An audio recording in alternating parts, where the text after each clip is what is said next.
Kirsty TV is about the power of sharing stories that heal ourselves and heal others. My guests share their most intimate stories and lessons learned along the way.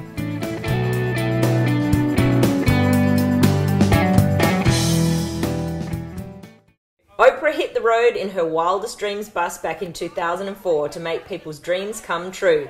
One of her stops was at a grocery store where my guest Paolo worked at his family store. She offered this aspiring actor a speaking role on the TV series Will and Grace, and it went down in Oprah show history as one of the best viewer surprises of all time. And so how was the Will and Grace experience? Oh my God, it was my second best experience in my whole entire life, because I mean, a guy who grew up watching Will and Grace, you know, and watching all these characters, and then I get to be in that show, the one episode, and I get to have like the Oprah crew with me, to the producers, to tape it for the Oprah show. Like, that was just a great experience because they were all so great to me. All the actors, the executive producers. I mean, you have to remember that I'm there for Oprah, so they had to be nice to me, but they were really good to me. And just to like be on that set, I mean, I remember the first minute I walked into that set, I literally started to cry because like, it was just, I'm like, what is happening? Like, Oprah was at the store a few days ago, now I'm in LA, here I'm on Will and Grace. Like, I'm like, God, this is, it was just so surreal that whole week. Yeah, and the experience was great on Will and Grace. Now, at this point, you hadn't come out about being gay to your family. You're living a life that you don't want to live. Yeah. Was there a part of that was bittersweet almost, that you're watching this show with Oprah that is about being able to be you? You're now on Will and Grace, which is, you've followed this for years watching this show, where they're the epitome of what you'd like to be out and proud. I think that's what affected me too that day, being the 3 days being on the set of Will and Grace, is that I still had to hide me being who I was, I think, and it made it really hard for me. Like, yet I'm having a great time, I'm living my dream, but then I feel like something, because I remember my second line on Will and Grace that they gave me was, at least I'm not the second gayest lawyer here. And right away I thought, oh my God, I'm saying this line, what's my father going to think? What's my family going to think? Even though it was a comedy line, I got nervous because I'm like, I don't really want to say this line. Like, my first line was great what they gave me. It was just like, hey, Will, do you have time to go over the Morris case? But then the director gave me a second line, and when he gave me that line, I'm like, ooh. Inside I'm thinking, my inner monologue's like, oh my God, I have to say that. I mean, you felt like by saying those lines, your dad was going to, as if you were saying, I'm gay. Totally. So the idea of telling your family at that point still terrified you? Oh yeah, the big time, because even though they probably knew internally, they knew inside, I just knew at some point I wanted to be the one to tell them, to confirm it, to say, this is your son. So I think for me that was hard until it got to that point to tell them. Yeah. And when you told them, how was that experience? So when I did tell my parents, I was alone with my father. It was on Christmas Eve a few years ago, and we were driving to pick up some food, and we were in the car, and I'm like, I have to tell my dad, because, you know, we were alone, no one else was there, and I wanted to tell my dad, like, this is who I am, and, you know, I wanted to be okay with it. So as we were driving, I said, you know, Dad, Papa, there's something I have to tell you. He's like, okay. And I said, you know, I just want you to know that I'm not like my other brothers. I'm not like Dominic or Carmen. I'm different, and, you know, I'm gay. And I had to make sure I said that word gay, because sometimes there's a miscommunication, and I needed to say that for me to feel comfortable and for my father to hear it. So I told him, like, I'm gay. And, you know, he pulled over, and I just remember he took the hand off the steering wheel, and he said, it's okay. He said, if as long as you are and you're okay with it and you're happy, that's all your mother and I want for you. And I think that's what any parent, you know, any kid wants it from their parent, you know, was to, you know, we still love you, it's okay, and, as you know, we want you to be happy. So for me, like, that really was a beautiful, because it changed everything. How did it change things instantly, do you think?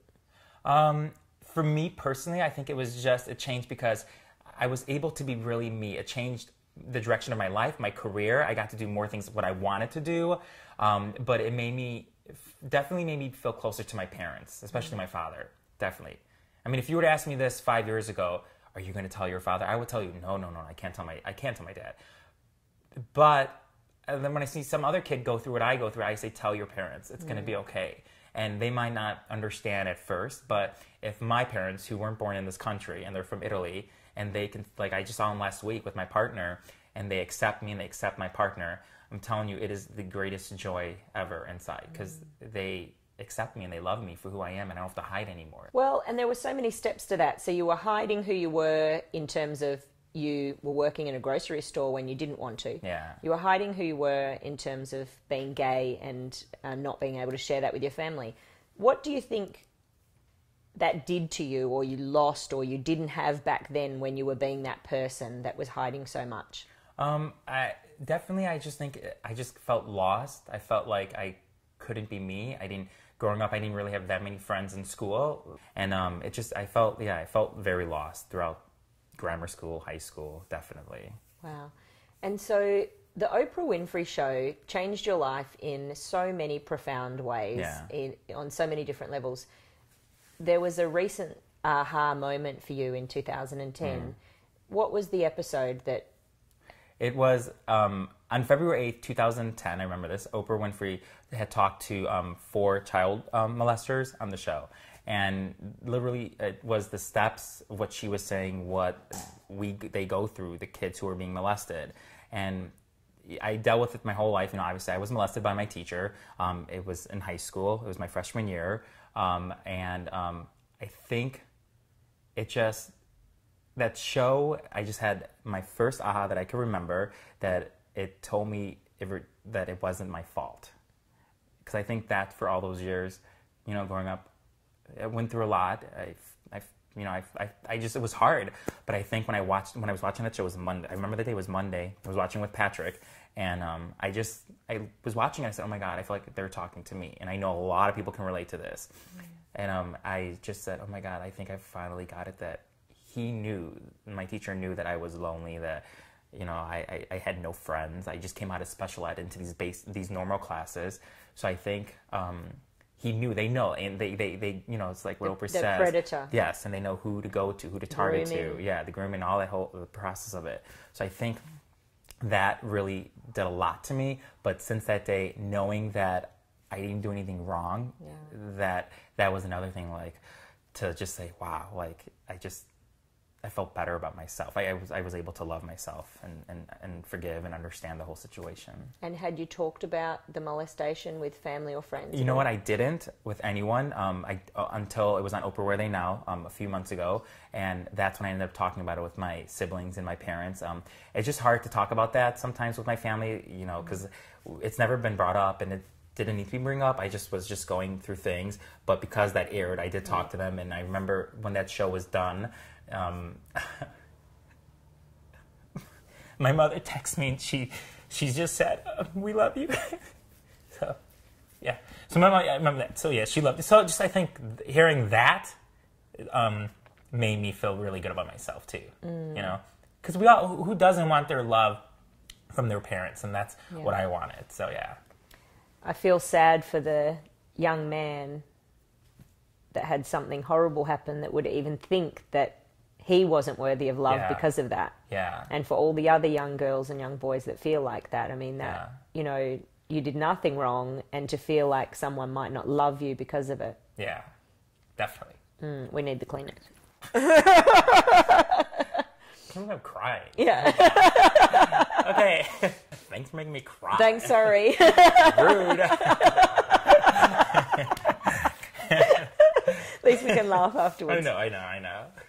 So what does your heart feel for Oprah and the show, that it has been a part of these 3 real profound life-changing moments for you, accepting that you're gay, accepting that you want to live your life how you want to live it, and accepting that you had nothing to do with that molestation and were not at fault? Yeah.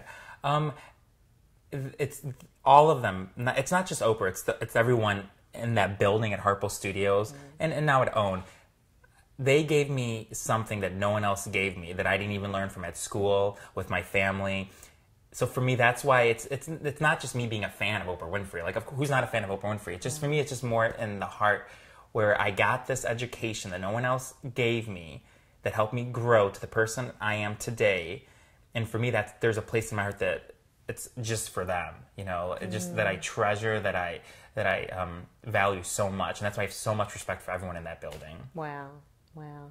So if you could be that gift for somebody else, and somebody's watching this show and what you have to say, what would you say to those people? I say, love yourself.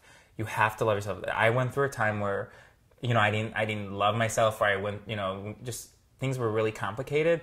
But you just have to remember to love yourself and believe in yourself, because maybe at that time it just seems so difficult and it doesn't seem like you don't see the light through the tunnel. But I'm telling you, I am saying this, that there is a light through the tunnel. What you're going through now is pretty tough. You will survive. You will get through it. But through all of that, just love yourself. Who are you because of this experience? Who am I because of this experience? I am someone who is just full of life because of this show. Like, just full of life, full of energy. And it's made me who I am today. To live this truthful life and be who I am. Yeah. What would you say to someone who is confused and unsure and in a similar situation where they feel obligated to work or be something they're not? What would you say to them? To be honest with yourself, and if that's not where you want to be, then it has to be you to take action. And I don't care what it is. Like, for me, people are like, yeah, but you had Oprah to help you. Yes, she helped me, but I continue to do things afterwards. If I just let me be on Will and Grace and that was the end of it, then I would be back in Chicago working at the grocery stores. Yeah. So it's like, take action in your life. If there's something you want to do and it's not where you want to be, change it. You know, there's this thing that, you know, there's a quote, every step you take is a step closer to your dream. So every step you do is a step closer to where you want to be in life. Yeah, and I think you're so right. Not everybody has an Oprah, but it wasn't about Oprah. Yeah. As you say, that was a stepping stone. It was a turning point. It was more for a turning point for my family, for people to help me, to understand me, and then for me to take that, what she gave me, and just go with it. And that was a small part on Will and Grace. And then from that, you ended up working on The Talk, working on Ellen DeGeneres, and now having your own show. So I think that's the important thing. You can have a dream and a belief and affirmations and serendipity, and everything can come into play, but you've got to do the hard work and make it happen. Yeah. So I'm going to ask you an Oprah question. Okay. What do you know for sure? That anything is possible if you believe in yourself. Oh, that's good. Yeah. Yeah. Tweet, tweet. Tweet, tweet. Ooh, that's what Oprah said. Yeah! Oh my God, this is fun. I know. I love you. Thank you. I love you too. I just think that's such a great way to leave things. You know, anything is possible. Dream big, believe in yourself. Send 100 emails. Send one a week if you have to. Be deluded and crazy, because that's what it takes when you're going after those big, audacious, crazy-ass dreams. So don't forget to tweet us, send us your comments, post us on Facebook, subscribe on the channel below, and we'll see you next time on Kirsty TV.